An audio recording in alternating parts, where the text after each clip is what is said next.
emphasize or put an emphasis on who those statistics represent, who those numbers are. I think by doing this and by raising, as we sit here and we're trying to commemorate the children who perished in this terrible and horrific killing campaign, that a part of us and most of us here would like to remember who they were. These were children who had dreams. These were children who aspired to be things when they grew up. These were children who had families, children who had smiles, and they had that ripped away from them. We're a part of a movement here today that chooses to remember their stories, to tell their stories. Because if it's all about awareness, if it's just about letting our fellow human beings know what's happening, then the best way for them to relate is to know their stories, is for us to tell their stories.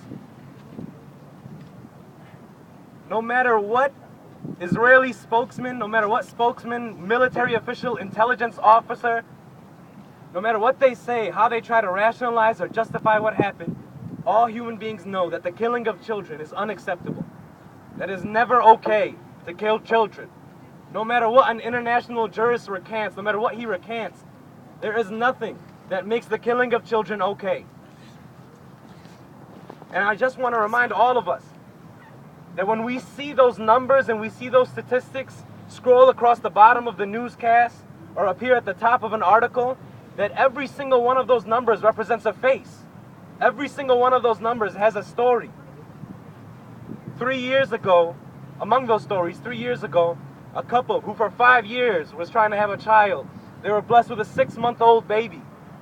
And to protect the baby from the military campaign, they placed the baby between them in their bed. But sure enough, a piece of shrapnel flew from across the street into the room, killing that baby. Or how many of the children had to be brought up from beneath the rubble? How many of the children who were just trying to go to school were killed in the process? This is why we're here today. It's 3 years later, but we will never forget those children. We will never let what happened to them go idly by. We will never sit idly by and allow their deaths to mean nothing. We commemorate them and we honor them, but also to the children who survived that conflict.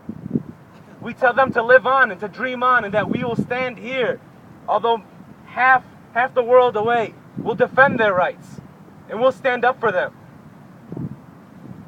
If this conflict, or if this, I'm sorry, it wasn't a conflict, if this killing campaign leaves us with anything at all, it's to inspire us and to move us, to tell our fellow human beings, to let them know what happened, to let them know what happened 3 years ago, to let them know that as these children who hold balloons, they raise them up and they let them go, that children that once walked Gaza wish they could have done the same. There isn't much I could say, and I don't want to take much longer. But I just want to say, I want to thank everybody for coming out. Of course, I want to thank CMPR for holding this event. And I want to say that if we leave here today, if we can do anything, it's just to spread the word and to share the stories. To share the stories of these people. They're much more than numbers. They're much more than statistics. They're so much more than that.